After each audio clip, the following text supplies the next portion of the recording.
Começa agora o programa do presidente livre e independente, Bolsonaro 17. A cada 2 segundos, uma mulher é vítima de violência doméstica no Brasil. E um estupro é registrado a cada 11 minutos.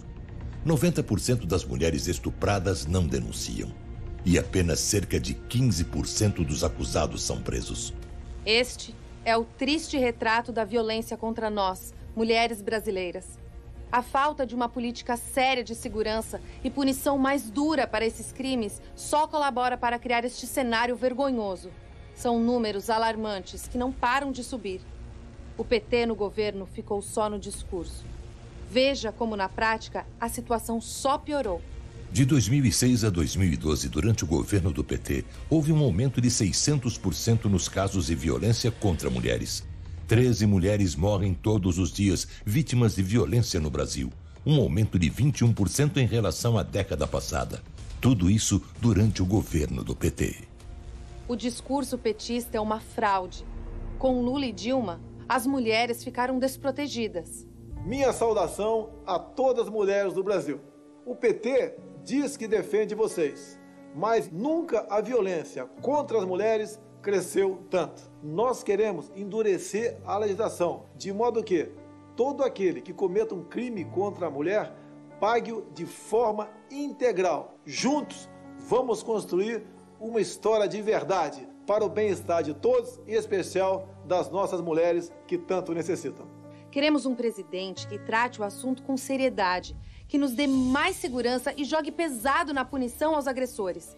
Queremos um governo que preserve a inocência das nossas crianças em sala de aula e valorize a família. O nosso partido PSL elegeu em São Paulo a senhora Joyce Halsemann, a mulher mais votada na história do Brasil para a Câmara Federal. Durante o primeiro turno, a gente ouviu muita gente da esquerda tentar colar no Bolsonaro a peste de que ele é um candidato machista. E é justamente ao lado do Bolsonaro que estão as duas mulheres recordistas de votos do país. Eu, a deputada federal mais votada da história, e a Janaína Pascoal. Quando nós, mulheres, tomamos a decisão de seguir liderando também na política, a gente traz uma coragem e uma sensibilidade que é necessário para fazer valer as bandeiras que nós defendemos. A nossa família, os cristãos, a ordem, a hierarquia. Então a gente precisa dessa força feminina. Essa é a força da mulher brasileira, que luta por respeito e oportunidades em todas as áreas e setores da sociedade brasileira.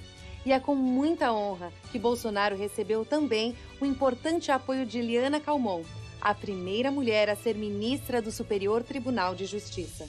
Analisando os programas políticos, fiquei horrorizada com o programa apresentado pelo candidato Haddad, principalmente no que diz respeito à reforma que ele pretende fazer no Poder Judiciário. Quando eu conversei com o candidato Jair Bolsonaro, eu disse das minhas bandeiras. Uma das bandeiras seria o combate à corrupção. É com esse apoio de todas as mulheres e os homens de bem deste imenso país que Bolsonaro vai governar, com respeito e dignidade. Em 1999, o capitão Jair Bolsonaro, me deu uma ajuda muito grande. Na época, minha filha sofreu um acidente, uma lesão chamada plexo braquial. Na hora do parto, vi que tinha sido um acidente e constatou que o que aconteceu com ela foi muito grave. Aí uma pessoa falou para mim que o Jair Bolsonaro tinha um escritório lá em Bento Ribeiro. E ele perguntou para a gente, vocês já aceitam almoçar? Tem umas quentinhas aí. E ficaram fazendo as ligações e fazendo as cobranças da situação do braço dela. Ele tratou a gente com muito amor, muito carinho. Pelo contrário do que as pessoas falam, ele é uma pessoa muito carinhosa. Porque se a minha filha, hoje em dia, ela entrou para uma faculdade com 16 anos, eu só graças a ele. Eu, minha família, meus amigos também, nós amamos ele. E nós queremos ele para presidente do nosso país. Azul, branco, amarelo e verde é nossa bandeira. Jair Bolsonaro se recusa a participar de debates, mas você precisa saber o que pode acontecer com o país se ele se eleger. Você vai ver que Bolsonaro é um Temer piorado. É mudança para muito pior. O Brasil de Bolsonaro é um país sem médicos para os pobres.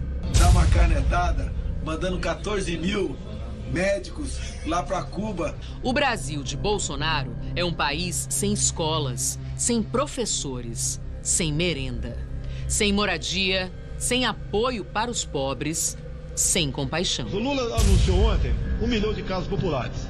Eu gostaria que, junto com essa proposta, fosse anunciado também 1 milhão de laqueaduras e vasectomias. O Brasil de Bolsonaro é um país sem respeito próprio. Sem Amazônia. Tem que se aproximar de países democráticos, né? E com poderio nuclear, influência no mundo, para poder você explorar com parceria essa região. Sem a base militar de Alcântara. Nós vamos fazer acordo com vocês. A base de Alcântara vai ser para vocês. E sem Petrobras para os brasileiros. A política de preços do seu ministro da Economia é a mesma que está aí, de Temer, que Bolsonaro apoiou na Câmara e que causou a greve dos caminhoneiros e tirou o gás de cozinha da cesta básica do trabalhador. Evidentemente, ele não representa nenhum tipo de renovação da política brasileira. Já está claro que o Brasil de Bolsonaro é o país da corrupção e da velha política. Da ditadura. Dar golpe no mesmo dia. Da tortura. Meu pai, o jornalista Vladimir Herzog, foi morto a partir de torturas com afogamentos, pau de arara, choques elétricos. Esse Vladimir Herzog, morreu. As pessoas perceberam que qualquer um podia morrer. Então esse era o Brasil na época da ditadura. Da violência. Vamos fuzilar a petralhada! No Brasil de Bolsonaro, é cada um por si. Se eu chegar lá, você, cidadão de bem, no primeiro momento vai ter isso aqui em casa. O que ele faz, na verdade, é incitar o ódio. Ele presta homenagem ao torturador? É um absurdo. Pela memória do coronel Carlos Alberto Brilhante Ustra. Uma ameaça claríssima à democracia. Eu não quero ter medo. O Brasil de Bolsonaro não é o Brasil que você quer. Agora imagine o Brasil de Fernando Haddad. Não é difícil. Você já teve a experiência. Foram os 12 melhores anos das nossas vidas antes da sabotagem de Cunha e Temer. O Brasil de Haddad está logo ali. Essa é a Maria. Ano passado, ela estava no maior aperto. Maria se endividou e quase teve de fechar a lanchonete. Mas ela foi na Caixa, pegou empréstimo com juros menores e limpou seu nome. Tudo com o Dívida Zero, que o Haddad criou. Depois de 2 anos desempregado, Antônio foi contratado para as obras do Minha Casa Minha Vida, que Haddad retomou. Uma das beneficiadas foi Marta, que finalmente saiu do aluguel para realizar o sonho da casa própria.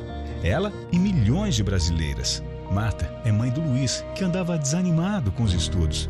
E agora não perde mais uma aula, desde que a escola do bairro foi adotada por uma das centenas de escolas técnicas federais que o Haddad fez. O Brasil se reencontrou com os brasileiros no primeiro ano de Haddad, presidente. Vou trazer de volta aquele tempo bom, com emprego, salário e comida na mesa. Um país com economia forte e oportunidade para todos. Tomarei 3 medidas imediatas no dia 1º de janeiro. Vou aumentar o salário mínimo acima da inflação, inclusive para os aposentados. O Bolsa Família terá reajuste de 20%. E o gás de cozinha vai custar apenas R$ 49,00 em todo o país. Eu já fiz as contas e a decisão está tomada. Agora é com você. Vote 13. Vamos todos pelo Brasil. Pelo Brasil, por todos nós. Vamos vencer a violência, fala aí, meu professor. É na inteligência, na coragem, no amor. É 13. Vamos todos juntos no ato em defesa da democracia e dos direitos com Haddad e Manuela rumo à vitória.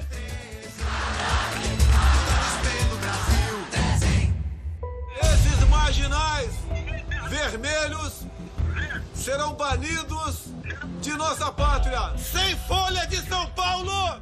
Numa democracia, o presidente não manda prender ninguém, nem tem como proposta a perseguição dos adversários. Mas Bolsonaro não é um democrata. Inclusive, eu tenho orgulho de dizer que defendo a ditadura militar. Defendo. Bolsonaro não.